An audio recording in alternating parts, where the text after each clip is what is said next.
All right, so today we are going to be looking at transformations. We have a lot of different types of transformations that we're going to be looking at, but the main way of describing a transformation is that we're going to be taking a graph, we're going to be taking a function, and we're going to be changing that function in a specific way.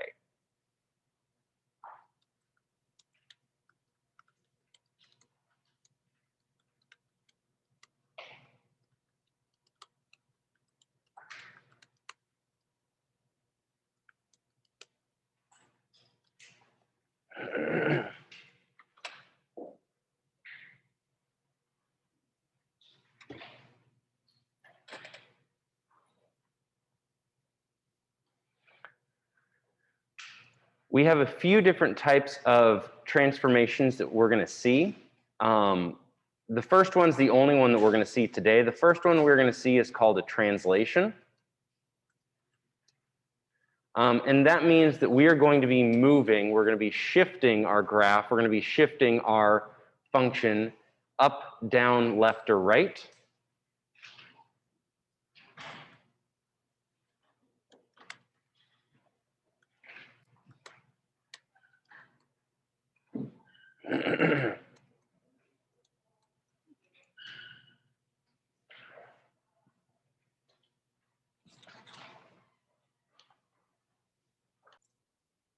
All right, so a translation is moving or shifting a graph up, down, left, or right. It's the simplest of the transformations, and that's the main one that we're going to focus on today. But I do at least want to introduce you to the other terms that we're going to be looking at.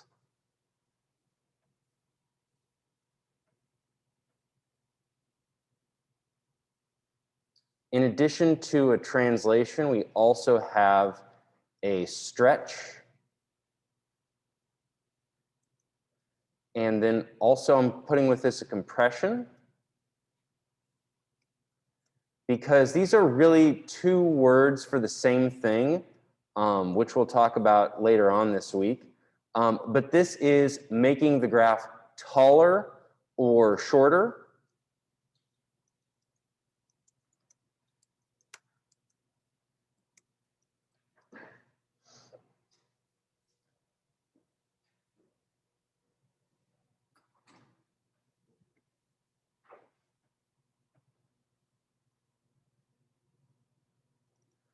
We also have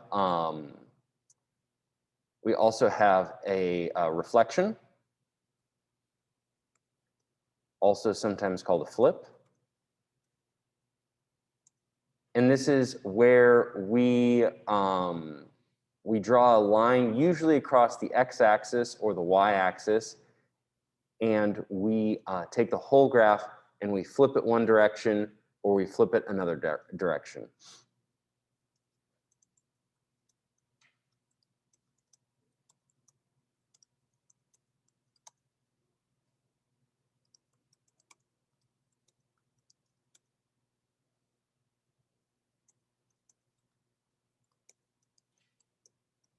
So we're going to be making a mirror image of our previous graph, of our original graph there.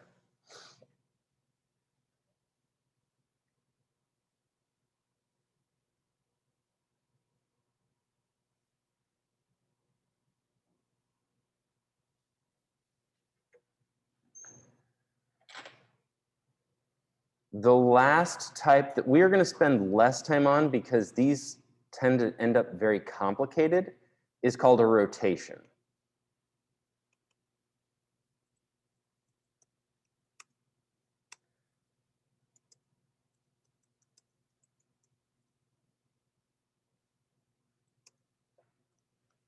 So the whole graph becomes turned around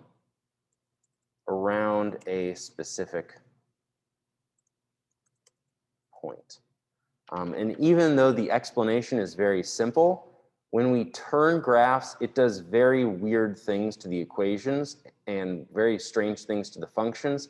So a lot of times, we'll probably look at the graphs of this for a rotation, but we probably won't look at what it does to a function quite as much because that gets complicated.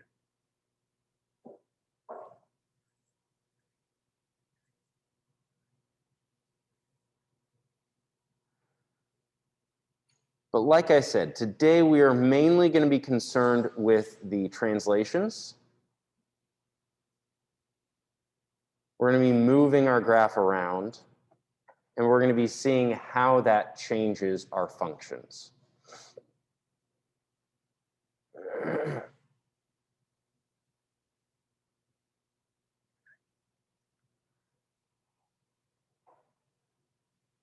See a couple people still writing, so I'll give you about 30 seconds here. But any questions so far on what I've been talking about? What's not making sense? What needs more clarification?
All right, everybody good?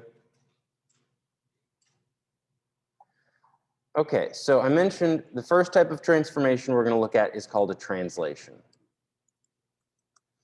And for the moment, let's look at a vertical translation. And that means that we're moving our graph up or down.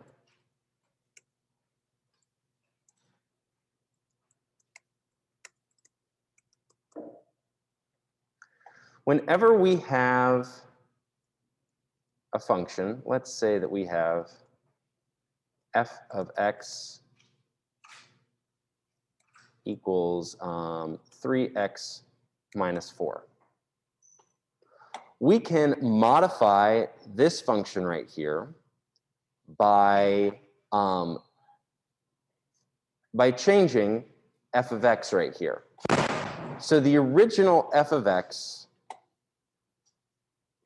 3x plus 4, just like when we were substituting into functions, just like when we were evaluating functions, this part's not going to change.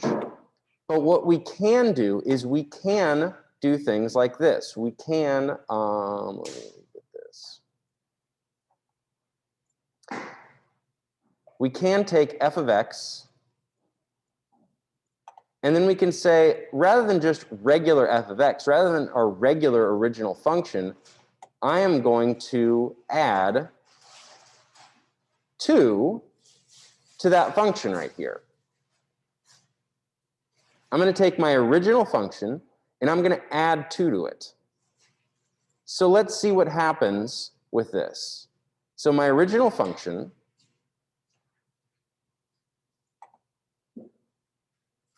what is f of x? What did I say that f of x was up here?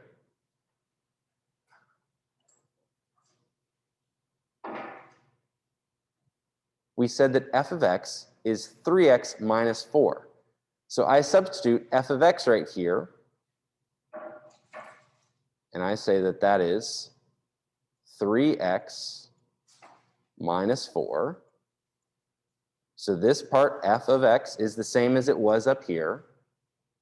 But now I also have this plus 2 on the end.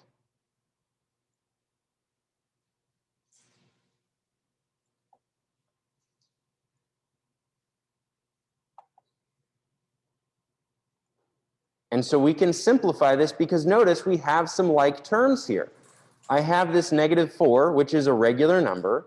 I also have this plus 2, which is also a regular number. And I can combine those together. So The 3x is going to stay the same. There are no like terms with the 3x, but negative 4 plus 2 is going to give me negative 2 now.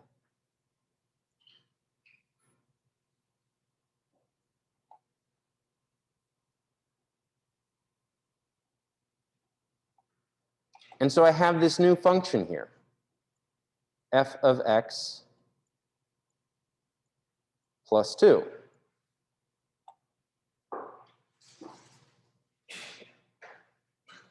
So I have changed my function in some way because I've added 2 onto the end of my function, and that has changed the equation that I'm working with. I started with 3x minus 4. Now I have 3x minus 2.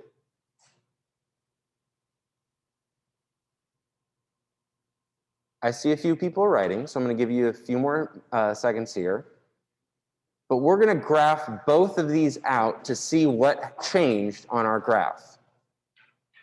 Anybody want to make a guess at what changed? If this changes from a minus 4 to a minus 2, anybody want to guess at what changes or what is going to change on our graph?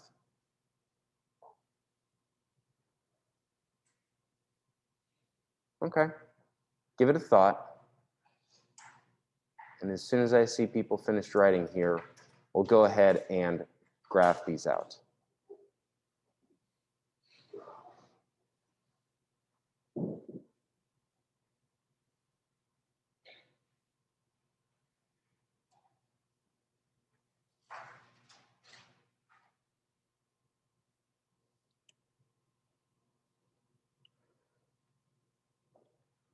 All right, so stop share here.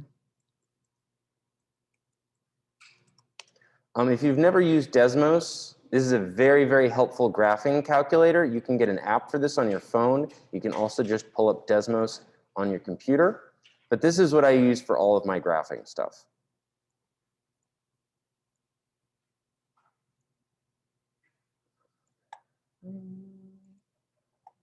All right, so our original function was f of x equals 3x minus 4. And hey, look at that. We've got this nice graph that's made right here for us. I'm going to change this color. Can I change this color? Ah, there we go. I'm going to change this color to black to match the equation that I made originally. So I've got 3x minus 4 right here. And we can see that it crosses at 0, negative 4, because that is the y-intercept that we see in this equation. Remember, this is slope-intercept form, y equals mx plus b. Now, the second equation that I came up with after I added 2 onto it was f of x equals 3x minus 2 in this case. I'll change that to red because that was also the color that I was using right there. So we see that there's something that's different between the black line and the red line right here. But if I want to go from the black line to the red line, notice the black line crosses at 0, negative 4. The red line crosses at 0, negative 2. So what I have done is I have moved the whole black line up 2 spaces. I have shifted the whole graph up 2 spaces in order to make the red line right there. That is what a translation is. I have moved one graph in order to make another graph. And so all of these translations that we see today are going to be doing relatively the same thing here. What questions do you have for the moment? What's not making sense? What needs more clarification?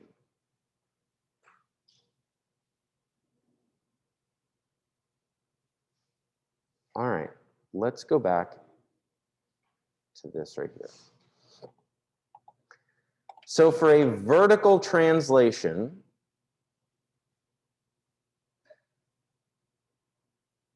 that means we are going to be adding or subtracting something outside of our parentheses on the end right here. So if I have, oh, I got to move this now. So if I have f of x plus blank right here. Any number that is added or subtracted outside of our parentheses here will make a vertical translation. It will move our graph up if the number is positive, and it will move it down if our number is negative.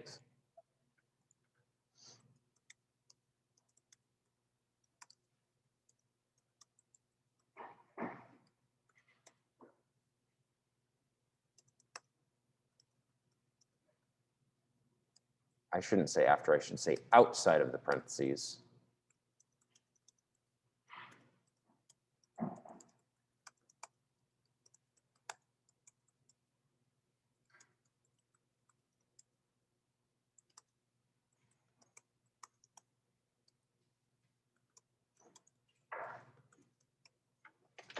So any number added or subtracted outside of the parentheses will move the graph up if it is positive or move it down if it's negative.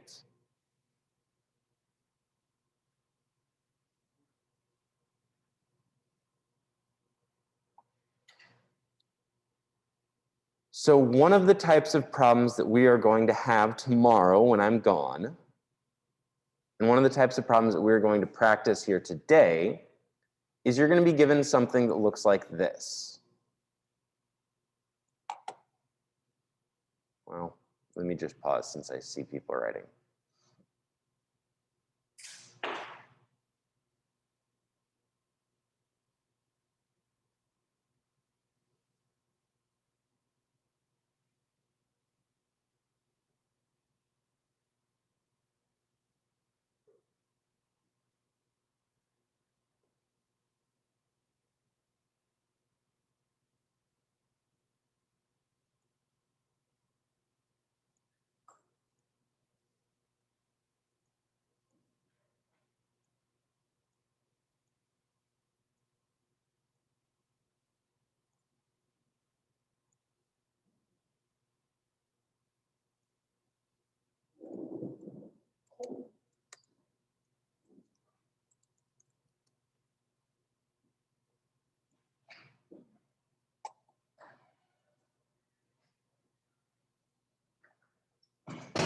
The most common type of problem in this unit is going to be something that says identify the transformation. Basically, you have to describe what's going on. So in this case, if I have f of x minus 7, I need to focus on this number 7 right here. I need to focus on this negative 7. Oh, that's not what I want. Can you tell them how to practice?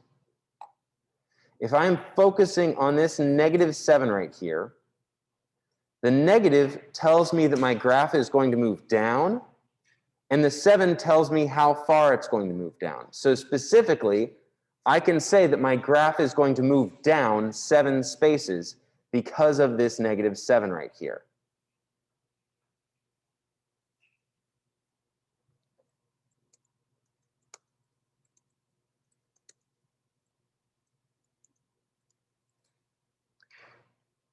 Another way of phrasing it is you could say the graph is translated down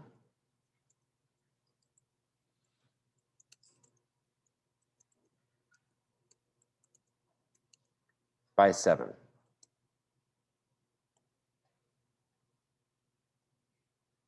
There's more than one way of correctly phrasing these, but the important thing is that the graph is moving down because of the negative here, and also it's moving by 7 units because of the number 7 right there.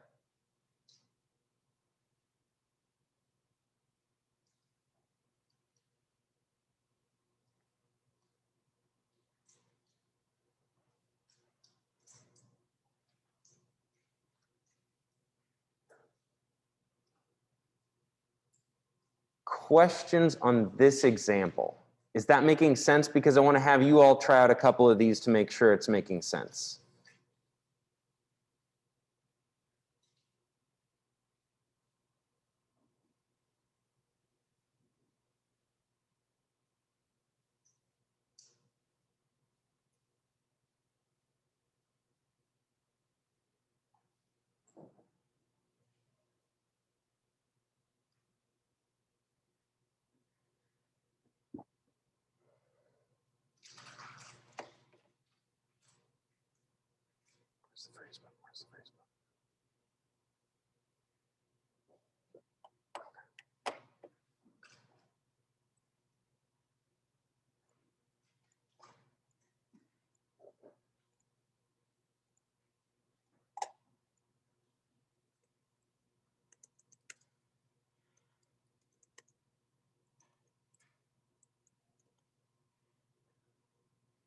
Okay, looks like everybody's done writing. All right, so here's going to be a few problems for you all. I want you to identify and describe the transformations. For right now, the only transformations we have are going to be whether it's moving up or whether it's moving down. I want you to describe which direction it's moving and by how much. So the first one here, let's have f of x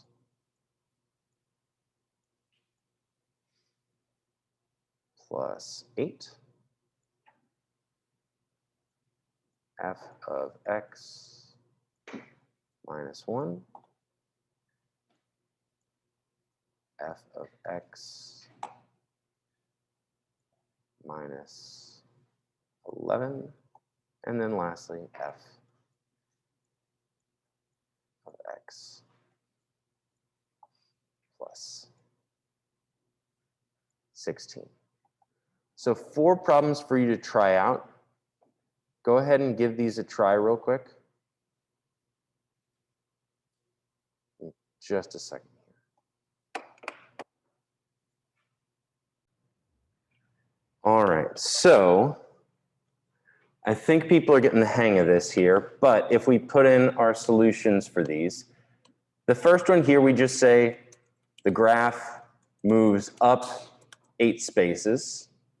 Something along those lines. You can phrase it differently, but I would like to see this as a complete sentence because you all should be able to write complete sentences. Here with the -1, we'd say the graph moves down 1 space. The third one, -11, the graph moves down 11 spaces. And then the last one here, the graph moves up 16 spaces.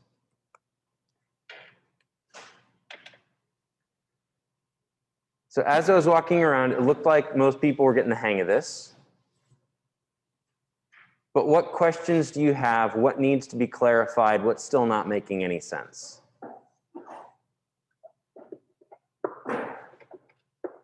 All right, I'll give you just a second to write things down. But now we're going to look at a slightly different type of transformation. It's still a translation, so we're still going to be moving our graph, but we're going to look at moving our graph left or right, and that looks different than moving our graph up or down.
All right, so the next thing that we're going to be looking at is going to be horizontal translation, meaning we're moving the graph left or right.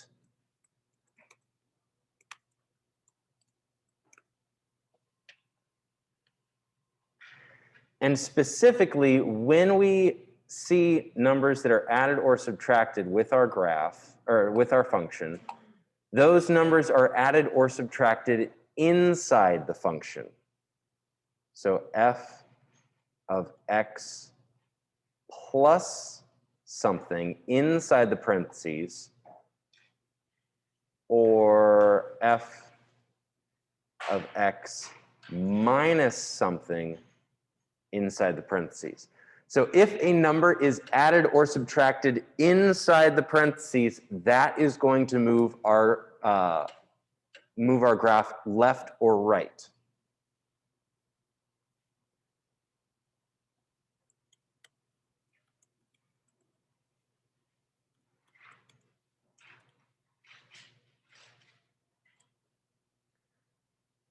And specifically, this is one we have to pay attention to. So if you're writing, pause for a second. Everybody listen for right now for just a moment. If a number is added inside the parentheses, it's actually going to move the graph left. Normally we think of right as a positive direction, but in this case it's reversed. So if I have a plus sign inside my parentheses here, if I have a number that's added inside the parentheses, it will move my graph to the left.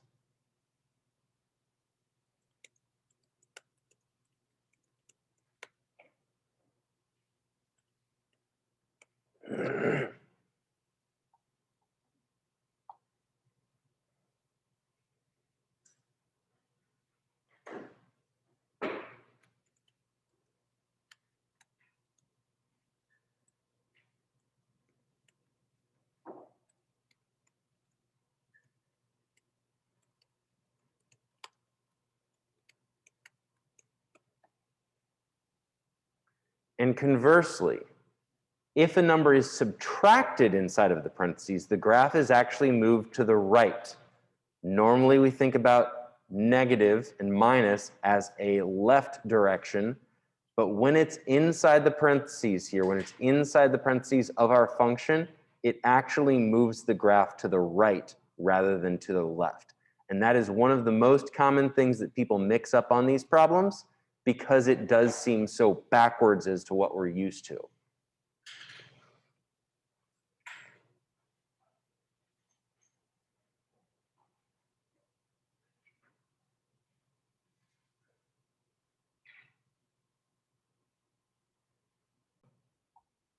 If we've got a couple of examples here, let's say f of x plus 25. We could say here with this, the graph moves 25 spaces to the left.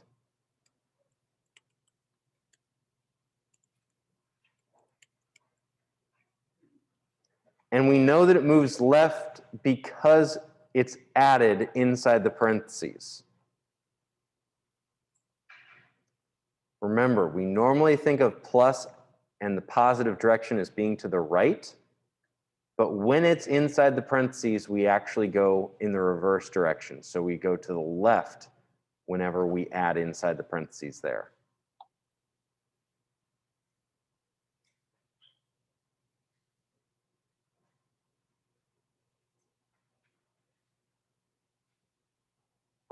Similarly, if we have f of x minus 9, the minus sign tells us that we are going to move to the right, and we know that we're going to move 9 spaces to the right because of the 9.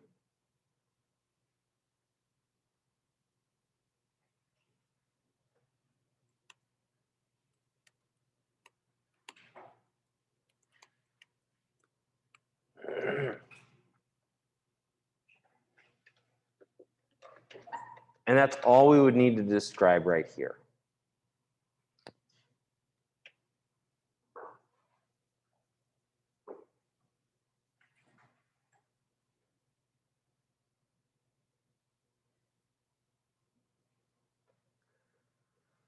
Questions for the moment.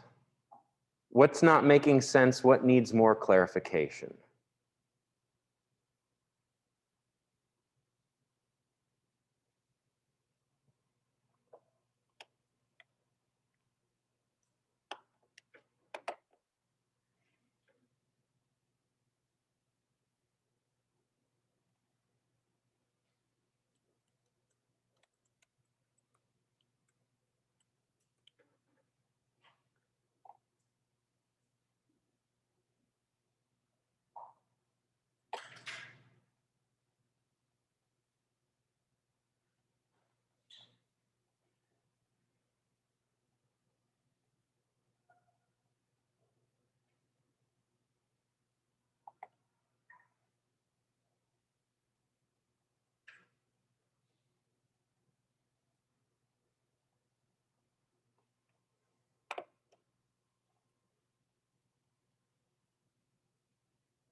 All right, so here I have 4 problems for you.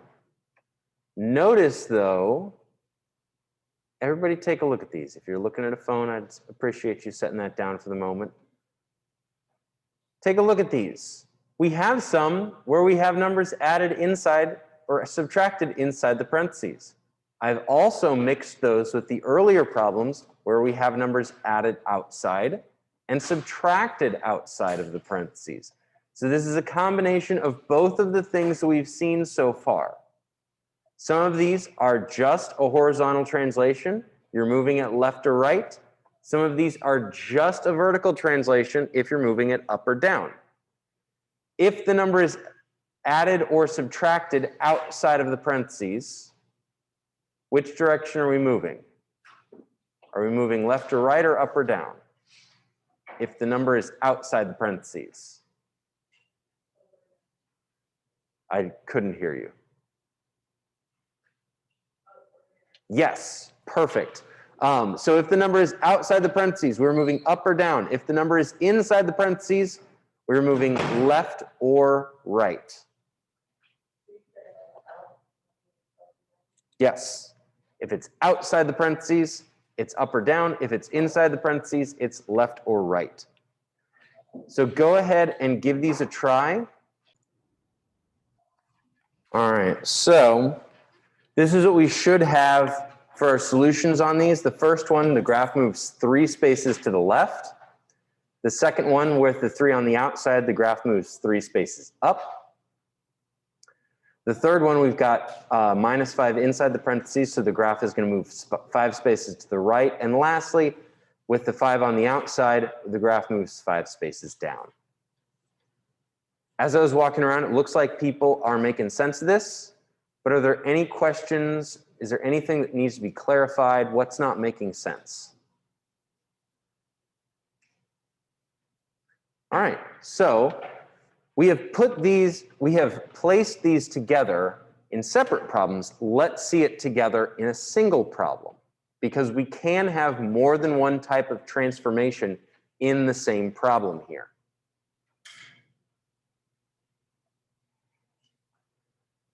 See a couple people writing. I'll give you just a minute.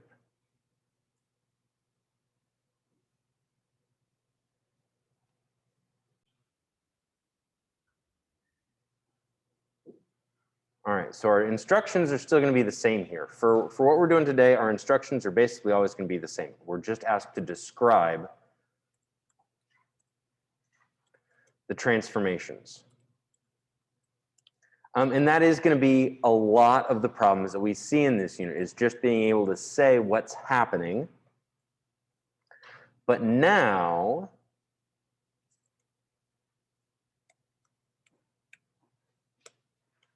we have more than one transformation here, because we see more than one number. As I said, we are going to have a lot of different types of transformations, and so we need to be able to describe all of the transformations that take place. When you're looking at this, you basically have to describe every number you see. We know that our regular, actually, here's a definition I should have given you earlier, parent function.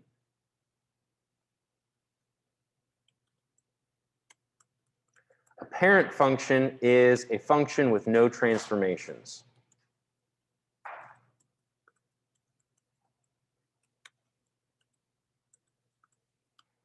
Basically, you're just looking at f of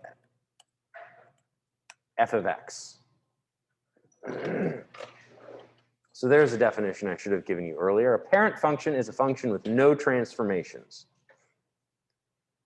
So when we look at this function over here, when we look at f of x minus 4 plus 6, that means we need to describe any of the numbers that we see there.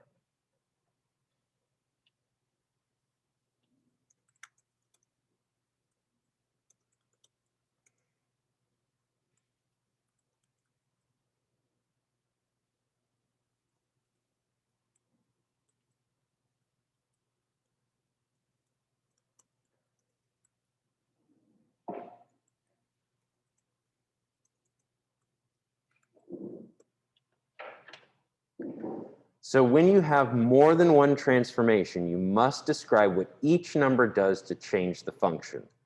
So we see the number 4, we see the number 6. We need to describe both of those numbers and what those numbers do to change our function there.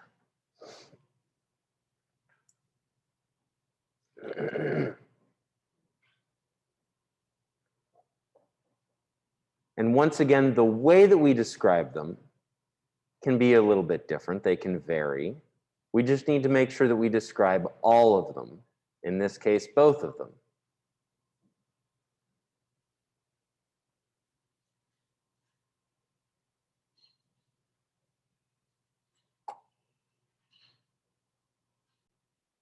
Now, if we think back to what we just saw, what is this -4 going to do to our function? Let's not worry about the +6 right now. Let's just think about this -4. What would this -4 do to our function?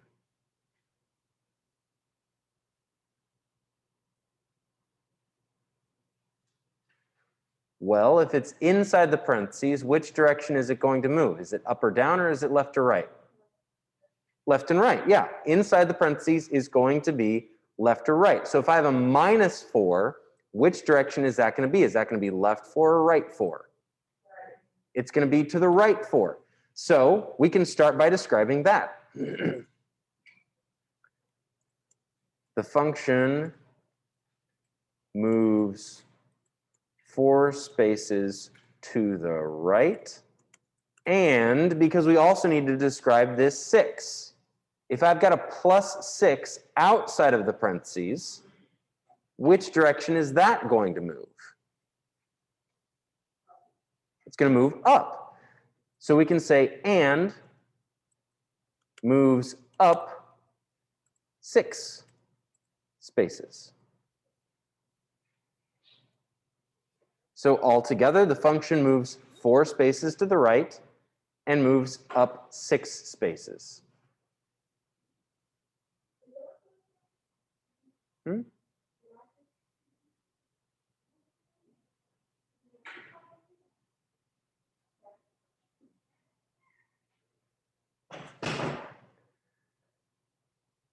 So, just like we saw earlier, we're just describing what's happening. We don't have any calculations we need to do with this for right now. We're just describing what's going on, but we do need to make sure that we describe every number that we have. And for what we're doing today, we're really only going to see at most 2 numbers.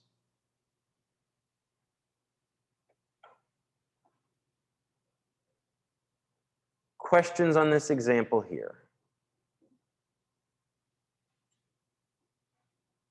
All right, can I get a thumbs up if you're ready to try a few of these out on your own, or thumbs down if you want to see a few more another example of this? We got a few thumbs up, thumbs up, thumbs up. All right, you all are ready for this.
All right, so I know most of you have gotten this done, but what we should end up with is the graph moves 4 spaces left and 12 spaces up.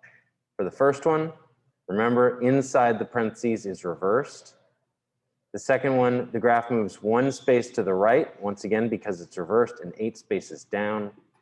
And lastly, the graph moves 15 spaces left and then 21 spaces down.